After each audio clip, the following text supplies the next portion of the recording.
guys, what's up? In this episode of the Rusty Toolbox, we're going to be talking about daily driving an LS swap, and we're going to fix this silly passenger door. Stay tuned.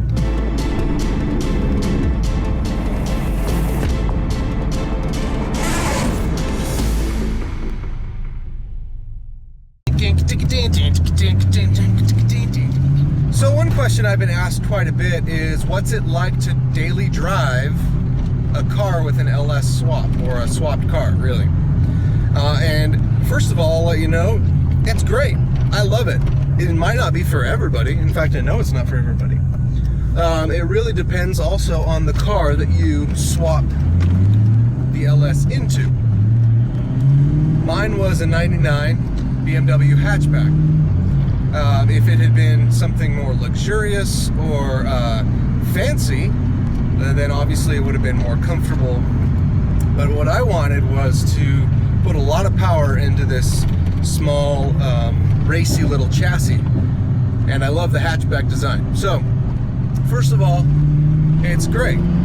I have access to 4 times more power than I had before, almost. Yeah, about 3 or 4 times more power than I had before with the stock motor. That doesn't mean I have to use it all the time. People assume that you're always doing burnouts and you're always doing skids and drifts and donuts. And that's just not true. I mean, I wouldn't do that in any car that I daily drive, let alone really any car on public roads. Sure, every once in a while I'll have a fun little pull on an on-ramp or get away at a stoplight. But the point of this was also to have a great car that I could drive every day, but also a car that I could take to the track and have a lot of fun with it there. So the positives: immense amount of power. I went from German technology to American technology in the drivetrain, which makes parts a lot easier. Changing the just simple things like changing the oil, changing the spark plugs. If I have to get a new starter, it's not going to be $800. It's only going to be $100 or whatever.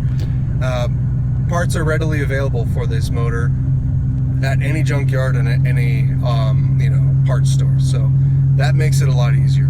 Another positive. I'm not gonna lie, it's really fun to surprise people when they pull up next to this, modified BMW 318, and they think, oh, he's got a little spoiler on it and he's dropped it down a little bit, and then they hear the motor and they go, wait, what? What is that? So that's always fun. The drawbacks. Well, for one, I'm gonna tell everybody, never, ever, ever, ever do a swap on your daily driver, because it will take 3 times longer and 3 times more money than you expected will. I learned that the hard way. Number 2, it is a bit loud. Obviously, we could quiet it down. I could get a bigger muffler, do some things to make it a little quieter. Number 3. No air conditioning. There are a few creature comforts that are missing that had to go when the swap happened. Other than that, I also get to do this.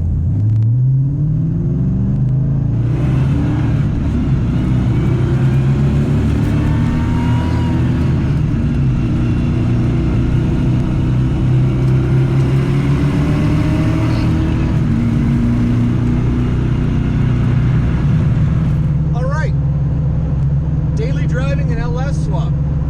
Pretty awesome. Really? I would recommend it to anybody who has another car that they can daily drive while they're working on their daily drive swap. So now, let's fix this dang door. So, having some issues with the door. The passenger door is a little floppy. So what we've got to do, actually, I've noticed that several, if not almost all, of the little door clips that go into the from the liner into the door have just pulled right off of the liner. So we're gonna epoxy those back on or Gorilla Glue, one of the two. So first things first, when working on the door, we wanna make sure that the negative is disconnected. The reason for that is there is an airbag in that passenger door, and so we don't wanna have that going off. If we disconnect it with the battery on, it will trigger a check engine light. So we're just going to simply disconnect the negative here.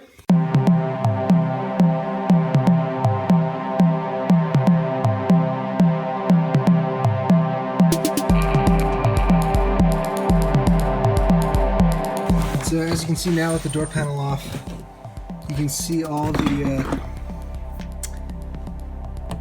the brackets that should be attached to the door are just sort of stuck in their spots. So when you pull all those out and get them glued back into the door panel.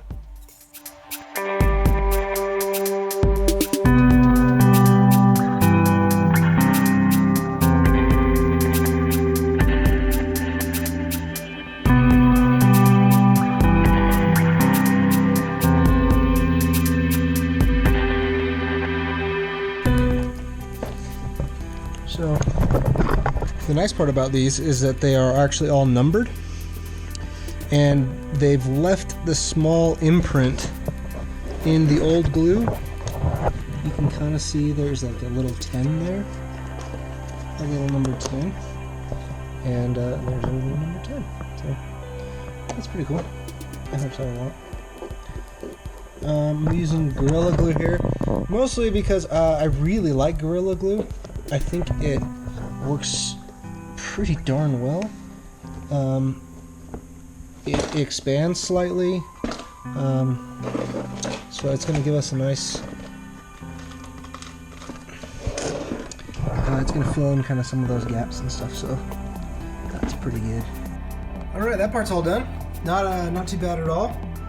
Like I said, it was pretty nice. They were all numbered, and you know, just got to glue them back on there. So we'll let that glue dry for a bit.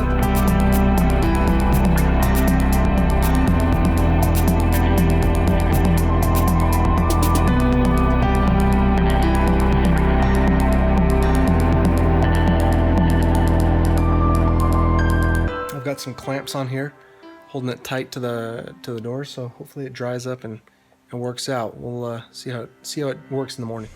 Alrighty, well,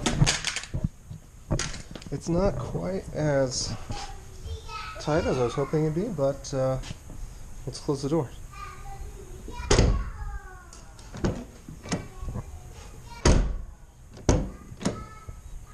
Oh, cool. It's not sticking anymore. That's nice.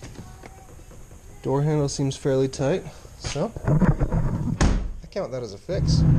That's it for this episode of the Rusty Toolbox. Make sure you like, subscribe, do all that good stuff. I'm having a little contest. Comment below what you think the next project car will be. The winner will receive a custom shift knob. Comment below. We'll see you guys.